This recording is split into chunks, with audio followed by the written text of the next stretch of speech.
নাউযু বিল্লাহি মিন যালিক। প্রত্যেকটা মানুষকে তার আল্লাহর সমকক্ষ করে দিল, যত কল্লা তত আল্লাহ হয়ে গেল।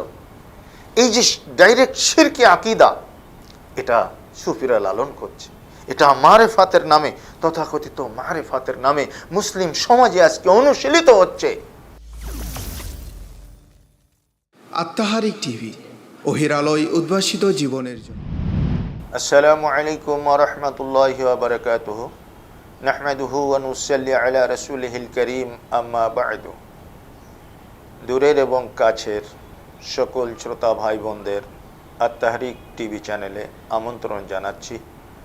আপনাদের শুভেচ্ছা ও সালাম জ্ঞাপন করে আজকে যে আলোচনাটি আমরা শুরু করতে যাচ্ছি তা ধারাবাহিক আলোচনা মারেফাতের দিন। এই বিষয়ের উপরে আপনারা আলোচনা শুনেছেন। আল্লাহ রাব্বুল আলামিন পবিত্র কোরআনের সূরা লোকমানের 20 নম্বর আয়াতে যে কথাটি উল্লেখ করেছেন, ওয়াসবাগা আলাইকুম নি'মাহু জাহিরাতাও ওয়া বাতিনা, এখানে এই যে প্রকাশ্য এবং অপ্রকাশ্য নিয়ামত সমূহ আল্লাহ পাক পরিপূর্ণ করে দিয়েছেন, এই বাতেনা এই শব্দটিকেই তারা কাজে লাগিয়ে বাতিনি ইলমের দরজা বা বিভিন্ন ধরনের পথ পদ্ধতি জনগণকে দেখিয়ে আজকে দ্বীনের নামে, মারিফাতের নামে বা বাতিনি বিষয়ের নামে আজকে তারা যে বিভ্রান্তি ছড়াচ্ছে, সেটাই আমাদের প্রতিপাদ্য বিষয় ছিল, আলোচনার বিষয় ছিল। আমরা বিগত পর্বে আলোচনা করেছিলাম যে ইমাম ইবনুল জাওজি রাহমাহুল্লাহ বলেছেন যে প্রথম দিকে দুনিয়া ত্যাগের অনুপ্রেরণা নিয়েই এই মারিফাতি কর্মকাণ্ড শুরু হলেও পরবর্তী যুগে বা বর্তমানে সেটাতেই সীমাবদ্ধ নেই। এখানে এখানে গান বাদ্য বাজনা এবং রক্স, নৃত্য, নাচ এগুলো আজকে ইনক্লুড হয়েছে, যার ফলে আমরা দেখতে পাই বিভিন্ন খানকায়, কবরে, মাজারে সেখানে বাদ্য বাজনার তালে তালে নাচ গান হয় এবং জিকির হয়, যা পবিত্র ইসলাম ধর্মের উপরে একটি কলঙ্কের ছাপ আঁকা ছাড়া আর কিছু না বলে নিতান্তই আমরা ধরে নিতে পারি। তো সম্মানিত দর্শক মণ্ডলী, আমরা যে আলোচনাটা করেছিলাম যে কিভাবে এই সুফিবাদের উন্মেষ ঘটল, মিশরীয় পণ্ডিত আবু জোহবা তিনি বলছেন দুভাবে এ মুসলিম সমাজে এই সুফিবাদের অনুপ্রবেশ ঘটেছে। মারেফাতের নামে তথাকথিত এই মারেফাতের নাম দিয়ে ইসলামকে বিকৃত করার এই পায়তারাটা দুভাবে অনুপ্রবিষ্ট হয়েছে সমাজে। একটা হচ্ছে প্রাচ্য দার্শনিকদের মাধ্যমে, যারা মনে করেন যে রুহের কষ্ট দিয়ে বিশেষ কসরতের ফলে নফসের মধ্যে মারিফাত নিক্ষিপ্ত হবে, যার ফলে আমরা দেখতে পাই অনেক সুফি সাধকরা কি করেন, তারা পোশাক পরিচ্ছদ স্বাভাবিক না, চটের পোশাক, তারপরে হাতে বিভিন্ন ধরনের লোহার বালা, তারপরে গলায় ঝোলানো আছে বিভিন্ন ধরনের মালা, তারপরে বুকের উপরে শিকল বাঁধা আছে, এরকম একটা বিভৎস আকৃতি বিশিষ্ট, পোশাক পরিচ্ছদ বিশিষ্ট মানুষ আমাদের নজরে পড়ে, যাদের চুল দাড়িগুলো অবিন্যস্ত, জটা ধরে গেছে, অপরিচ্ছন্ন, সেখান থেকে দুর্গন্ধ নিঃসরিত হচ্ছে। এ ধরনের পোশাক পরিচ্ছদে আবৃত মানুষগুলাকে সাধারণ জনগণ খুব সমীহ করে এবং তাদেরকে বেশিরভাগ ক্ষেত্রে বাবা বলে সম্বোধন করে, ইত্যাদি ইত্যাদি। কিন্তু এইটা কতখানি ইসলামে গৃহীত, এটা আমাদের আলোচনা থেকে স্পষ্ট হবে। তো এভাবে প্রাচ্যের যে আপনার গ্রিক যে দর্শন, এই দর্শন থেকেই রুহের কষ্ট দিয়ে বিশেষ কসরতের মাধ্যমে নফসের ভিতরে মারিফাত নিক্ষেপ করতে হবে, এই যে একটা ধারণা, এই ধারণার থেকে এই প্রচলিত মারিফাতের প্রচলনটা আমাদের দেশে হয়েছে। 2 নম্বর হচ্ছে খ্রিস্টান পণ্ডিতদের প্রচারিত হুলুল আকিদার মাধ্যমে। খ্রিস্টান পণ্ডিতদের একটি আকিদা রয়েছে হুলুল, প্রবেশ করা, যা পরে ইত্তেহাদ বা অদ্বৈতবাদের রাস্তা খুলে দেয়। ওয়াহদাতুল উজুদ, ইত্তেহাদ বা অদ্বৈতবাদ, এই রাস্তাটা এই হুলুল থেকে আমাদের দেশে এটা পরিব্যাপ্ত হয়েছে, যেটা খ্রিস্টান পণ্ডিতদেরই গৃহীত একটি নীতিমালা বা মাযহাব ছিল। চতুর্থ এবং পঞ্চম শতাব্দী হিজরিতে এর বেশি প্রচার ও প্রসার লাভ করেছে আমাদের পাক ভারত উপমহাদেশে। এই সুফি মতবাদের তথা সুফি সাধকদের যে মাযহাব বা যে দলগত পরিচয় আছে, এটা আমরা তিনভাবে বিভক্ত করতে পারি। উপমহাদেশের প্রেক্ষাপটে আমরা তিনটা ভাগে ভাগ করতে পারি। একটা হচ্ছে আল মাযহাবুল ইশরাকি। এক নম্বর, ইশরাকি মাযহাব, প্রাচ্য দর্শন ভিত্তিক মাযহাব, যেটা আমি উল্লেখ করেছি, দেহকে কষ্ট দিয়ে কলবকে সাফ করার, কলবকে পরিচ্ছন্ন করার একটা পায়তারা, একটা মহড়া, যেটা চলছে এদেশের সুফিদের মাধ্যমে। দুই নম্বর হচ্ছে আল মাযহাবুল হুলুলি। মাযহাবুল হুলুলি, মানুষের দেহে আল্লাহর প্রবেশ। আউযু বিল্লাহি মিন যালিক, এটা তাদের ধারণা। আল হুলুল হুয়াল কওলু বিআন্নাল্লাহা ইয়াহিল্লু ফিল ইনসান। হুলুলটা হচ্ছে আল্লাহ সুবহানাহু ওয়া তাআলা মানুষের দেহে প্রবেশ করবেন, এই নীতিমালার নাম। এটা সোনালী যুগের মনীষীদের মধ্যে আমরা দেখতে পাই না। নবী করিম সাল্লাল্লাহু আলাইহি ওয়াসাল্লাম এবং তার শপথ প্রাপ্ত খোলাফায়ে রাশেদ, সাহাবায়ে কেরাম রিদওয়ানুল্লাহি আলাইহিম আজমাইন, তাদের ভিতরে কোনোদিন আল্লাহ সুবহানাহু ওয়া তাআলার প্রবেশ ঘটেছে এ মর্মে কোনো কথা, কোনো প্রমাণপঞ্জি আসমানের নিচে আর জমিনের বুকে পরিলক্ষিত হয় না। আর তিন নম্বর মাযহাবটা হচ্ছে ইত্তেহাদ বা ওয়াহদাতুল উজুদ, অদ্বৈতবাদ, অদ্বৈতবাদী দর্শন, যা হুলুলের পরবর্তী পরিণতি। হুলুল আল্লাহর প্রবেশাধিকার, আল্লাহর প্রবেশ মানুষের শরীরে, আর এর শেষ পরিণতি হচ্ছে ওয়াহদাতুল উজুদ, ফানা ফিল্লাহ, মানুষ আল্লাহর ভিতরে বিলীন হয়ে যাবে, মানুষ ফানা হয়ে যাবে আল্লাহর ভিতরে। সিরিয়ার বিশিষ্ট দার্শনিক মহিউদ্দিন ইবনে আরাবি এই মতের প্রবক্তা। এই তিনটা মাযহাব আমরা সুফি সাধকদের মধ্যে দেখতে পাই পাক ভারত উপমহাদেশের এই প্রেক্ষাপটে। এখানে শুধু মহিউদ্দিন ইবনে আরাবি নয়, আরও অনেক মনীষী তার সাথে একমত হয়ে তার এই আমলটা তারাও পরিগ্রহণ করেছে।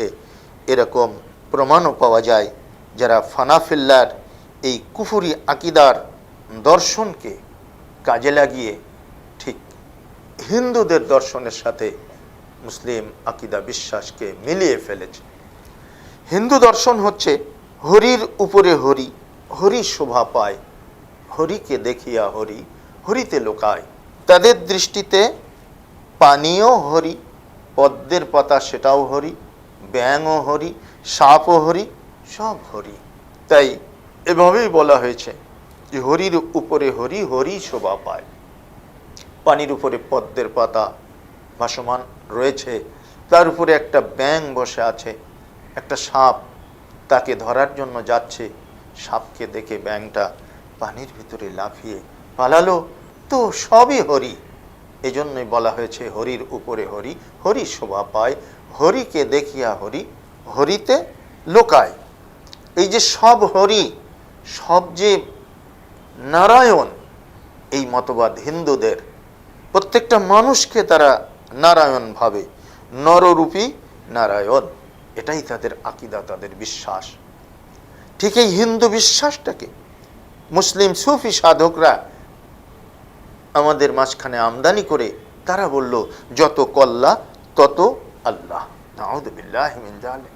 প্রত্যেকটা মানুষকে তারা আল্লাহর সমকক্ষ করে দিল, যত কল্লা তত আল্লাহ হয়ে গেল। এই যে ডাইরেক্ট শিরকি আকিদা, এটা সুফিরা লালন করছে। এটা মারেফাতের নামে, তথাকথিত মারেফাতের নামে মুসলিম সমাজে আজকে অনুশীলিত হচ্ছে, সমাজ কলুষিত হচ্ছে। ইসলামের সেই পুত পবিত্র সেই বলয়টা আজকে নোংরা হয়ে যাচ্ছে, কলুষিত হচ্ছে। যে ইসলাম বিশ্বনবী মুহাম্মদ সাল্লাল্লাহু আলাইহি ওয়াসাল্লাম রেখে গেলেন, আল্লাহ সুবহানাহু তাআলার স্বীকৃত সেই ইসলাম, যেটা রব্বুল আলামিন স্বীকৃতি দিয়ে বললেন, আল-ইয়াওমা আকমালতু লাকুম দীনাকুম ওয়া আতমামতু আলাইকুম নি'মাতি ওয়া রাদিতু লাকুমুল ইসলাম দীনা। আমি ইসলামকে পরিপূর্ণ করে দিলাম। সেই পরিপূর্ণ ইসলামের ভিতরে আজকে এ ধরনের শিরকি আকীদা, বিশ্বাস, আমলিক কর্মকাণ্ড আজকে প্রবেশ করলো এই সুফিবাদের চোরাগলি দিয়ে, এই মারিফাতের চোরাগলি দিয়ে, যে কারণে আজকে অধিকাংশ মানুষ শিরকের ভিতরে মুবতালা হয়ে গেল। কবি দ্বিজেন্দ্রলাল রায়, হিন্দুদের একজন কবি, তিনি বলেছেন আল্লাহ সুবহানাহু তাআলাকে ভাবতে গিয়ে তিনি বলছেন, তুমি আছো অনল অনিলে, চিরনভ নীলে, বুধর সলিলে গহনে, আছো বিটপি লতায়, জলধের গায়, শশী তারকায় তপনে। সব কিছুর ভিতরেই সে আল্লাহর অনুপ্রবেশ দেখছে। ঠিক ওই একই দর্শনকে কাজে লাগিয়ে একজন মুসলিম কবি তিনি বলে উঠলেন, बताओ महरे मनव्वर में नूर किसका है, मियाने अंजुम तबा जुहूर किसका है। বলো মহরে মুনাব্বর, পূর্ণ চন্দ্রের ভিতরে এই যে জ্যোৎস্নার যে আলোকচ্ছটা, এটা কার নূর, এটা কার আলো।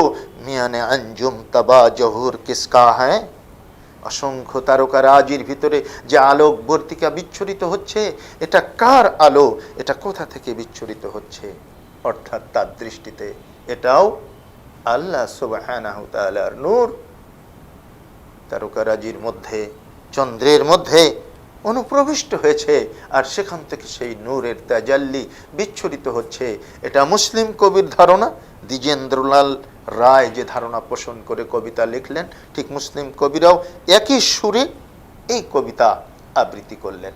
এই জন্যই বায়েজিদ বিস্তামি, এই যে সুফি সাধকদের একজন হোতা, তার নাম হচ্ছে, প্রকৃত নাম হলো আবু ইয়াজিদ বিস্তামি। ইরানের বিস্তামে তার জন্ম। তিনি আদৌ বাংলাদেশে এসেছিলেন কিনা এর কোনো প্রমাণ পাওয়া যায় না, অথচ বাংলাদেশে তার কবর রয়েছে। কোথায়? চিটাগাংয়ের বায়েজিদ বিস্তামিতে। ঐতিহাসিক কোনো প্রমাণ নাই যে তিনি বাংলাদেশে এসেছিলেন। তো ভুয়া কবর রচনা করে সেখানে শিরকি কর্মকাণ্ড চলছে। রাসূল সাল্লাল্লাহু আলাইহি সাল্লাম বলছেন যে কবরে প্রকৃতপক্ষে লাশ নেই, সে কবর জিয়ারত করা শিরক, সেখানে মানুষ যাবে না, জিয়ারত করবে না, সেখানে যাওয়া ইসলাম হারাম করে দিয়েছে। অথচ আজকে ইসলামের নামে, মারিফাতের নামে এই সুফি সাধকদের কর্মকাণ্ডগুলো আমাদের ভুয়া কবরের দিকে আকৃষ্ট করছে, মানুষ সেখানে যাচ্ছে। এই আবু ইয়াজিদ বিস্তামি ওরফে বায়েজিদ বিস্তামি তিনি বলতেন, তালাবতুল্লাহ সিত্তিনা সানা ফাইদান হুয়া আনা। আমি 60 বছর ধরে আল্লাহ সুবহানাহু তাআলাকে খুঁজলাম, পরিশেষে দেখলাম সে আমি। নাউযুবিল্লাহি মিন যালিক। ঠিক মনসুর হাল্লাজ ওই কথাই বলেছিল, নাহনু রুহানে হালালনা বাদানান, আমরা দুইটা রুহু একটা দেহে লীন হয়ে গেছি, বিলীন হয়ে গেছি। দেখেন, নাউযুবিল্লাহ। এই যে শিরকি আকীদা আজকে মানুষকে কোথায় নিয়ে গেল। সুফি সাধনার নামে মানুষ আজকে ডাইরেক্ট শিরকের ভিতরে মুবতালা হয়ে গেল। এই শিরক এই সুফি সাধকদের কর্মের মাধ্যমেই উপমহাদেশে ছড়াচ্ছে। এই খানকাগুলাতে, এই কবরগুলাতে মানুষ যাচ্ছে, আর এই সমস্ত সুফি সাধকদেরকে তারা তাদের নিজেদের ভাগ্যের উন্নয়নে, নিজেদের কল্যাণ সাধনে তাদের সহযোগিতা, তাদের সাহায্য কামনা করছে আল্লাহ সুবহানাহু তাআলার সাহায্য বাদ দিয়ে। মনসুর হাল্লাজকে তৎকালীন জামানায় বাদশাহ প্রশাসন, তৎকালীন প্রশাসন তাকে মৃত্যুদণ্ড দিয়েছিল। এ কথা বলার কারণে তিনি শেষ পর্যন্ত বলে ফেলেছিলেন, আনাল হক, আমি সত্য, আমি আল্লাহ। নাউযুবিল্লাহি মিন যালিক। এ পর্যন্ত তারা বলতে বা দাবি করতে কসুর করেনি। এই সুফি সাধনার নামে বা এই তথাকথিত মারিফাতি ইলমের নামে সমাজে এই ধরনের ন্যাক্কারজনক শিরকি আকীদা, বিশ্বাস, কর্মকাণ্ড আজও পর্যন্ত প্রচলিত আছে। সম্মানিত শুধুই দর্শক, আমাদের এগুলা থেকে বাঁচার একমাত্র উপায় হচ্ছে পবিত্র কোরআন এবং সহিহ সুন্নাহকে আমরা আমাদের জীবনের দিকদর্শন হিসাবে গ্রহণ করব। বিশ্বনবী মুহাম্মদুর রাসূলুল্লাহ সাল্লাল্লাহু আলাইহি ওয়াসাল্লাম, তার সুপথপ্রাপ্ত খোলাফায়ে রাশেদ, তার সুযোগ্য সাহাবায়ে কিরাম রিদওয়ানুল্লাহি আলাইহিম আজমাইন, তারা এ ধরনের কথা কখনো বলেননি, তারা এ ধরনের কর্মকাণ্ড কখনো পরিচালনা করেননি। তাদের ভিতরে আমরা মারিফাতের নামে এগুলা কখনো দেখতে পাই না, এই আচরণগুলা কখনো পরিলক্ষিত হয় না। এ ধরনের কথাও তারা বলেননি, এ ধরনের কাজও তারা করেন নাই। অথচ সমাজে আজকে এগুলা অবাধে চলছে। আর তাহরিক টিভির পক্ষ থেকে আমরা আপনাদেরকে আহ্বান জানাবো, আমরা আপনাদের কাছে ইসলামের সঠিক দাওয়াতটা পেশ করে এই আহ্বানটাই জানাতে চাই, এই মেসেজটাই আমরা দিতে চাই যে পরকালীন মুক্তি একমাত্র নিহিত রয়েছে বিশ্বনবী মুহাম্মদুর রাসূলুল্লাহ সাল্লাল্লাহু আলাইহি ওয়াসাল্লামের আদর্শের মধ্যে, অন্য কোনো আদর্শের ভিতরে নয়। আল্লাহ সুবহানাহু ওয়া তাআলা বলেন, লাকাদ কানা লাকুম ফি রাসূলিল্লাহি উসওয়াতুন হাসানাহ, তোমাদের জন্য বিশ্বনবী মুহাম্মদ সাল্লাল্লাহু আলাইহি ওয়াসাল্লামের আদর্শই হচ্ছে উত্তম আদর্শ। সব উত্তম আদর্শ নিহিত রয়েছে রাসূলের আদর্শের ভিতরে। সুতরাং অনুসরণীয় ব্যক্তিত্ব, অনুসরণীয় একমাত্র মনীষী, একমাত্র সর্বশেষ ও চূড়ান্ত রাসূল মুহাম্মদ সাল্লাল্লাহু আলাইহি সাল্লামের আদর্শের ভিতরেই মুক্তি নিহিত আছে। কোনো মানুষ যদি পানির উপর দিয়ে সে ভেসে যায়, কোনো মানুষ যদি আগুনের ভিতর দিয়েও চলে যায়, কোনো মানুষ যদি হাওয়ার ভিতর দিয়ে উড়ে যায়, আমরা তাকে দেখব নবী মুহাম্মদ সাল্লাল্লাহু আলাইহি ওয়াসাল্লামের আদর্শের সঙ্গে তার আদর্শ মিল আছে কিনা। যদি থাকে তাহলে ওই মানুষটাকে আমরা ওলি ভাবব, ওই মানুষটাকে আমরা কামেল ভাবব, ওই মানুষটাকে আমরা বিশেষ আল্লাহওয়ালা ভাবব। ওই মানুষের কারামতটা তখন আমরা গ্রহণ করব যদি রাসূলের আদর্শ তার ভিতরে থাকে। আর যদি রাসূলের আদর্শ তার মধ্যে না থাকে, তাহলে ওই মানুষকে আমরা কখনো এই সমস্ত অলৌকিক কর্মকাণ্ডের ভিতর দিয়েও, এই সমস্ত অলৌকিক কর্মকাণ্ড পরিলক্ষিত হওয়া সত্ত্বেও তাকে আমরা কখনো সঠিক মানুষ হিসাবে মূল্যায়ন করব না, আল্লাহর ওলি হিসাবে স্বীকৃতি দেব না। কারণ নবী মুহাম্মদ সাল্লাল্লাহু আলাইহি ওয়াসাল্লামের আদর্শ তার ভিতরে নেই। সুতরাং এই যে কর্মকাণ্ডগুলা, এই যে আকীদা বিশ্বাসগুলার কথা আমরা আলোচনা করলাম এতক্ষণে, যা মারিফাতের নামে এদেশে চলছে, সুফি সাধকদের অনুশীলিত বা তাদের আপনার পরিচালিত যে সমস্ত খানকা, যে সমস্ত মাজারে এগুলা চলছে, এর থেকে আমরা সম্পূর্ণ বিরত থাকব, এর থেকে আমরা সম্পূর্ণ নিজেদেরকে অবমুক্ত রাখব। যদি আমরা এর ভিতরে জড়িয়ে পড়ি তাহলে নানান ধরনের শিরক এবং বেদাতের ভিতরে আমরা মুবতালা হয়ে নিজেদের ইহকাল এবং পরকাল নষ্ট করব, নির্ঘাত, এতে কোনো সন্দেহ নেই। সুতরাং আজকে আমরা আপনাদেরকে আহ্বান জানাচ্ছি, আর তাহরিক টিভির মাধ্যমে আমরা আপনাদের কাছে পৌঁছে দিতে চাই এমন সব মেসেজ যা নবী মুহাম্মদ সাল্লাল্লাহু আলাইহি ওয়াসাল্লাম শেষ মঞ্জিলে এসে রেখে গেলেন আমাদের জন্য। তারাকতু ফিকুম আমরাইন লাম তাদিল্লু মা তামাসসাকতুম বিহিমা কিতাবাল্লাহি ওয়া সুন্নতি। সুতরাং এই ধারাবাহিক আলোচনায় আমরা আমন্ত্রণ জানাচ্ছি আপনাদেরকে, আমাদের সাথেই থাকুন। পরবর্তী আলোচনা ধারাবাহিকভাবে শুরু হবে ইনশাআল্লাহ। ততক্ষণ আর তাহরিক টিভির সাথেই থাকবেন এই আশাবাদ ব্যক্ত করে এই আলোচনা এখানেই পরিসমাপ্ত করলাম। আসসালামু আলাইকুম ওয়া রাহমাতুল্লাহি ওয়া বারাকাতুহু।